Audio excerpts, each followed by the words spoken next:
Para comenzar el estudio de estadística inferencial, vamos a ver de inicio un ejemplo. Aquí tenemos los datos de 50 mujeres, en este caso son las circunferencias de cintura en centímetros, y según lo que vimos en los temas pasados, pues lo que nosotros podemos hacer para describir un conjunto de datos como este, pues es justamente, por ejemplo, construir una distribución de frecuencias, que pues no es otra cosa que esta tabla donde tenemos clases y los conteos, ¿no? Las frecuencias absolutas de cada una de estas clases, es decir, cuántos individuos están en cada categoría. Y hablando de una variable numérica, como lo es esta, pues podemos construir un histograma. Idealmente, nosotros habíamos preguntado en algún momento, bueno, cuál es por ejemplo, en este caso, la circunferencia de cintura más frecuente, pero vamos a cambiar ligeramente la palabra de frecuencia por probabilidad. En este caso, uno preguntaría cuál es la situación más probable en cuestión de la circunferencia de cintura. Aquí, pues, por ejemplo, vemos que tener una circunferencia de cintura alrededor de 80 centímetros es la situación más probable, seguida de 70 centímetros, ¿no? Incluso podríamos hablar de que digamos, alrededor de 70-80 centímetros es la situación más probable. También podríamos pensar en preguntarnos cuál es la situación menos probable. Y en este caso, pues uno podría responder, bueno, la situación menos probable es tener una circunferencia de cintura de 50 centímetros.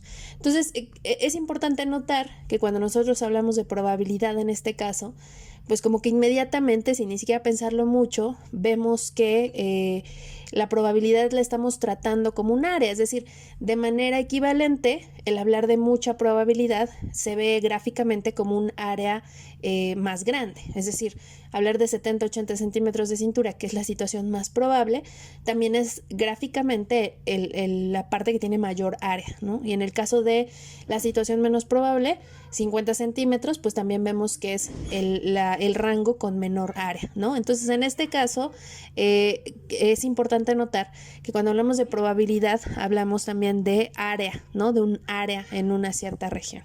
Entonces, vamos con otro ejemplo. Tenemos acá el histograma del nivel de colesterol en más de 2.700 mujeres. Y lo mismo, podemos preguntarnos qué situación es más probable. Y en este caso, invariablemente, pues vamos a ir a observar, digamos, tal vez en el rango de 200 a 250 miligramos sobre decilitro, pensaremos que en ese rango hay mayor probabilidad.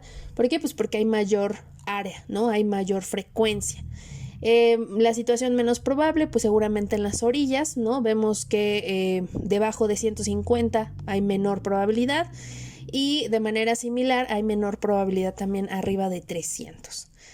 En un último ejemplo tenemos el histograma del peso en kilogramos de más de 3.000 adultos que asistieron a consulta y en este caso lo mismo, preguntarnos por la situación más probable nos lleva a buscar el rango de valores con mayor área.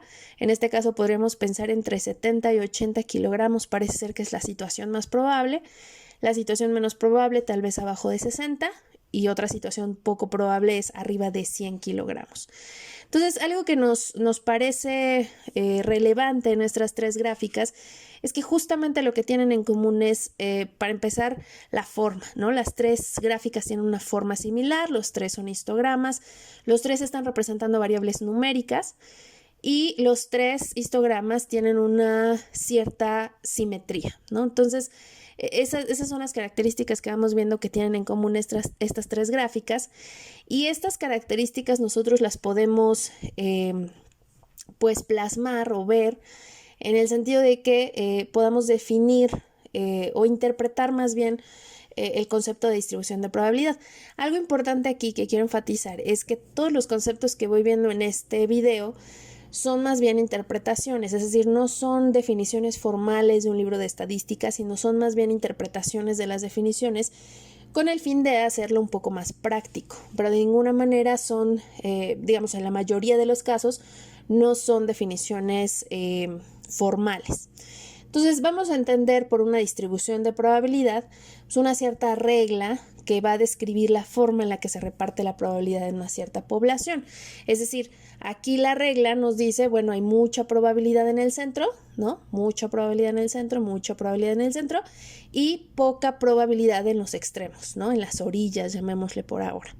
Entonces, esta es una regla y tiene un nombre, ¿no? Pero así como esta regla, existen muchas otras reglas y estas reglas pues llevan el nombre de distribución de probabilidad.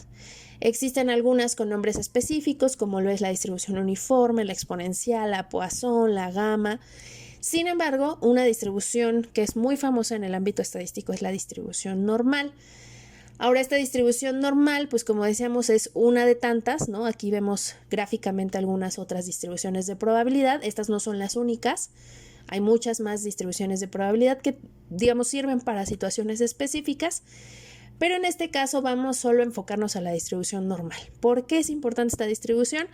De inicio, porque es una distribución que bueno, especificar, como habíamos dicho hace un momento, sirve para variables numéricas particularmente continuas y de manera natural suele aparecer. Es decir, si yo hago el histograma de calificaciones de un grupo de estudiantes, lo más probable es que aparezca esta misma forma, es decir, un histograma como estos.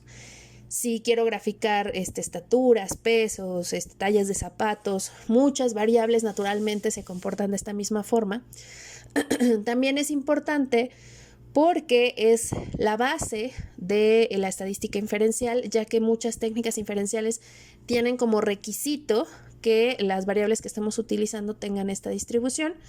Y pues obviamente se supone o se toma como supuesto que la población tiene esta distribución. Es decir, aunque en la muestra yo no pueda ver esta distribución, vamos a suponer que poblacionalmente se tiene esta distribución y vamos a tratar de probar que efectivamente la población de la que provino la muestra tiene esta distribución, es decir, se comporta de esta manera. Para entender un poquito más o conocer un poquito más esta distribución, podemos entrar a este link donde pues vamos a encontrar justamente esta página. Entonces, aquí para conocer esta distribución es importante decir que esta distribución depende de dos parámetros. En este caso, y más adelante voy a enfatizar un poco más acerca de estos parámetros, vamos a llamarlos por ahora mu y sigma, sin mucha definición por ahora, más adelante los definiré mejor. Pero esta mu está representando una media y esta sigma está representando una desviación estándar. Entonces, a lo que me refiero con que estos dos números son los parámetros de la distribución normal, digamos en un sentido práctico, significa que si yo cambio estos dos valores, la curva que veo aquí que está dibujada en color azul va a cambiar. Entonces, notemos algo importante. Si yo cambio mu y si yo cambio esta media, que ahorita no le voy a dar apellido, nada más la voy a llamar así. Si yo la cambio esta de 4 a, no sé, 8 o cualquier otro número, noten que en la curva, digamos gráficamente, el 4 es justamente este punto central. Es el punto donde veo, pues, el pico, digamos, de esta curva, es el punto central. Si yo cambio esta mu, ¿cambiará de forma la curva? Y no, la respuesta es no. Si yo cambio esta mu, si yo la muevo, por ejemplo, ya estamos cambiando a 2, a 1, lo único que está pasando con esta curva es que esta curva se mueve. Es decir, cambia su valor de referencia, cambia de posición. Entonces, mu en este caso, el parámetro mu de esta curva normal determina la posición de esta curva. Ahora, si yo cambio el parámetro sigma, que decíamos es una desviación estándar, que recordando un poco, pues una desviación estándar en términos muestrales, decíamos pues es una medida de dispersión. Ahora esta medida de dispersión en términos prácticos es una medida que me permite ver qué tan separados o qué tan juntos están las mediciones o los datos que yo estoy obteniendo. Entonces, si hablamos de una mayor dispersión, significa que los datos van a estar más alejados y entonces eso implicaría que la curva se va a tratar de alcanzar a todos los datos, es decir, va a tener que extenderse para alcanzar a todos los datos que pues en este caso estarían muy separados. Si sigma, si la desviación estándar es un valor pequeño, significaría que mis datos no son tan dispersos, es decir, son muy parecidos o muy cercanos unos con otros, y entonces la curva no necesitaría estar tan extendida, sino más bien estaría angosta. Entonces veamos qué es lo que pasa cuando yo aumento sigma. Por ejemplo, ahorita está en 1.5. Si yo aumento sigma, veamos cómo la curva se empieza a aplanar, ¿no? Justamente lo que decíamos, a mayor dispersión, pues esta curva tendrá que extenderse para englobar a todos los datos. Si tengo menor desviación estándar, pues esta curva no necesita extenderse tanto, simplemente pues va a ser más junta, digamos, vamos a tener datos más parecidos, más cercanos unos con otros, y no es necesario tener una curva tan alejada. Ahora, esta curva, pues en la mayoría de los casos la usamos de manera teórica, pero para entenderla un poco, imaginemos que por alguna razón yo sé que el peso de los recién nacidos tiene una distribución normal. Entonces, en este caso, supongamos que la media del peso de los recién nacidos es 3 kilos, por decir algo, no son datos reales, estamos ahorita nada más haciendo un pequeño ejercicio, y que la desviación, que recordar que una interpretación de la desviación es la diferencia promedio que podría encontrar entre dos sujetos cualesquiera. Supongamos que esta desviación es de medio kilo, ¿no? ¿Eso qué quiere decir? Pues que si todos los recién nacidos tuvieran el mismo peso, a lo mejor 3 kilos es mucho, no sé, pensemos en otro país. Si yo eligiera, o más bien si todos los recién nacidos tuvieran el mismo peso, pues este sería de 3 kilos y la diferencia promedio entre cualesquiera dos recién nacidos sería de medio kilo, ¿no?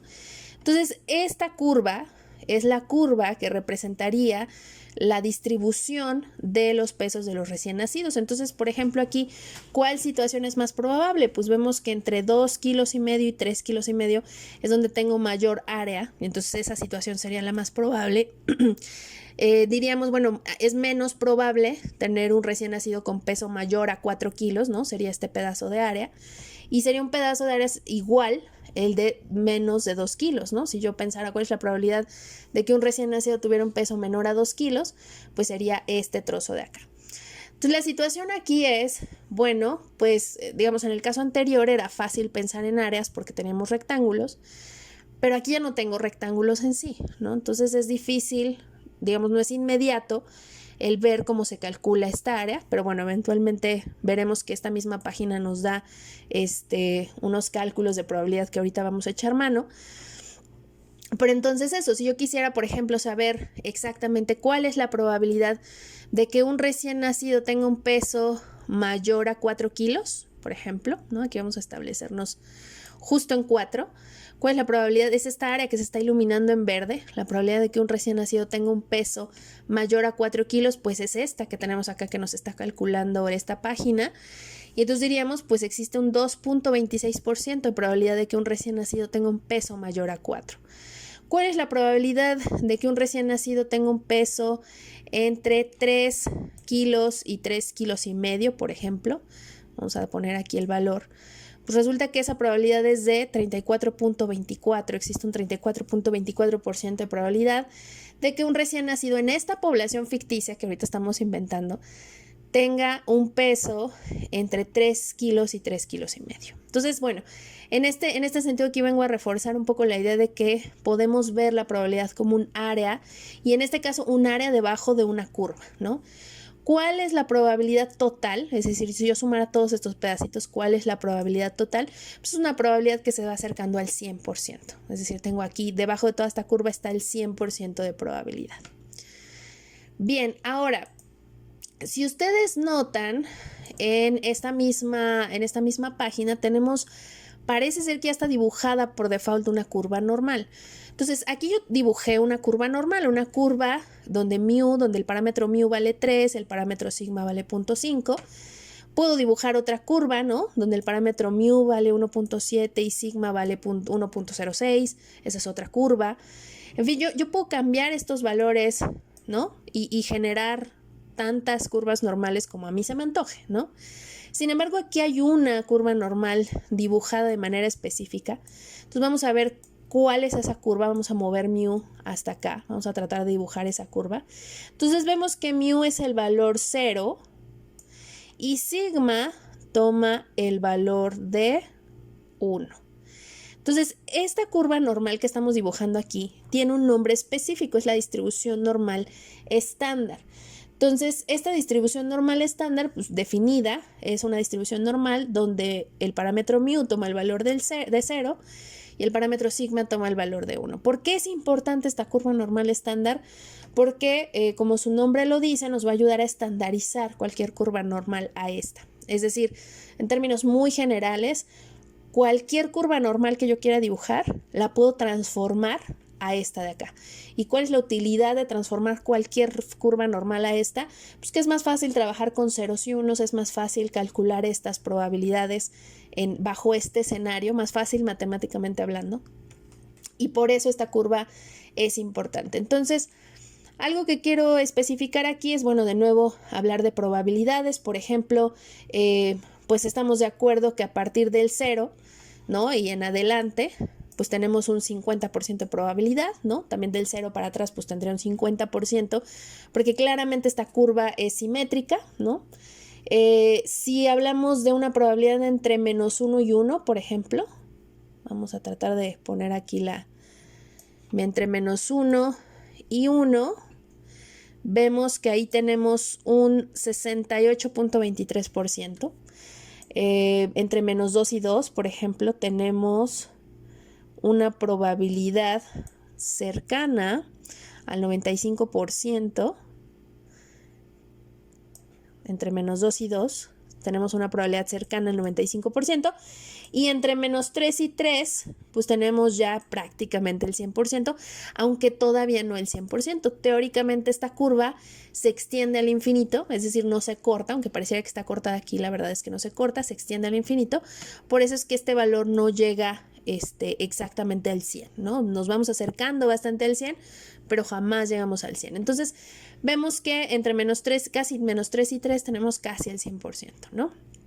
Bien, entonces esta distribución normal estándar, pues decíamos es esta distribución normal que está centrada en 0, donde mu vale 0 y sigma vale 1. Bien, esta curva me va a servir para definir un par de conceptos importantes en estadística inferencial. El primero de ellos es el nivel de confianza, que el nivel de confianza, pues digamos en términos prácticos, lo vamos a ver como una probabilidad de acertar, una probabilidad de atinarle, una probabilidad de estar en lo correcto. ¿En lo correcto de qué? Ahorita lo definimos. Y generalmente ustedes lo van a ver en libros de estadística como 1 menos alfa. Ahora, de manera complementaria, vamos a ver quién es alfa solito. Alfa solito se le llama significancia estadística y pues es la probabilidad de no acertar, la probabilidad de equivocarme, la probabilidad de no estar en lo correcto. Entonces, estos dos conceptos son complementarios, ¿no? Si yo sumo estos dos, pues claramente me da el 100% o la unidad en términos decimales. Y bueno, en términos de la gráfica, ¿cómo podría yo poner pues estos valores? Yo lo que quisiera es que pues la probabilidad de acertar sea mayor, ¿no? Yo quiero mucha probabilidad de estar en lo correcto, de atinarle a los resultados o a los valores que quiero estimar. Ahorita me voy a adelantar un poco a eso. Entonces yo quiero que esa probabilidad, como ya vimos en estas curvas, la mayor probabilidad está en el centro, ¿no? Entonces esa probabilidad va a estar en el centro. Y pues obviamente, si yo dejo esta probabilidad mayor en el centro, pues eso me va a dejar con dos pequeñas probabilidades en las orillas. Entonces, si yo quiero que la probabilidad de acertar sea la mayor, pues obviamente este 1 menos alfa lo voy a acomodar aquí en el centro y el resto, que es alfa, lo voy a repartir entre estos dos pedazos, por eso viene aquí alfa dividido entre 2. Ahora, ¿dónde sucede esto? ¿No? Es decir, si yo doy un valor aquí, por ejemplo, el valor más frecuente que se usa en estadística inferencial es establecer el nivel de confianza en 95%. Entonces, si yo quiero un 95% de probabilidad de acertar, pues esta área roja debería ser un 95%. Entonces, si estoy hablando de un 95%, me sobra claramente un 5%, ¿no? Ese 5% lo repartiría entre estos dos pedacitos azules. Quiere decir que acá tendría un 2.5% y aquí otro 2.5%.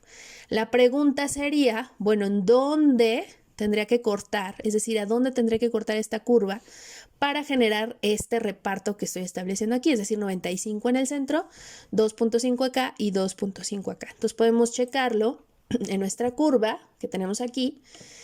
Entonces, ¿dónde tendría yo que cortar? Que, ojo, son los mismos valores, ¿no? Tendría, por ejemplo, si hablo de menos 1.5 y 1.5, vamos a ponerlos exactamente ahí, 1.5 y menos 1.5, aproximadamente, pues vemos que la probabilidad ahí, por ejemplo, es de 86.57, pero lo que decíamos, yo quiero en el centro tener un 95% de confianza y que obviamente el resto se reparta entre estos dos pedacitos. Obviamente me falta, ¿no? Yo estoy ahorita en 86.57, entonces yo tendría que seguir avanzando de manera similar en ambos lados. Por ahora me voy a adelantar un poco para decirles que de hecho acá tendría que estar en 1.96 y del otro lado pues también en 1.96 negativo por aquí estoy acercándome bastante al 95%, pero bueno, tendría que estar aquí en menos 1.96 y 1.96. Vamos a tratar de ponerlo. Y ya me estoy acercando bastante al 95%. Quiere decir que entonces en estos dos valores yo tendría que cortar para tener aproximadamente un 95% de probabilidad de acertar en el centro y un 5% restante que se reparte entre estas dos orillas, ¿no? 2.5 acá y 2.5 acá.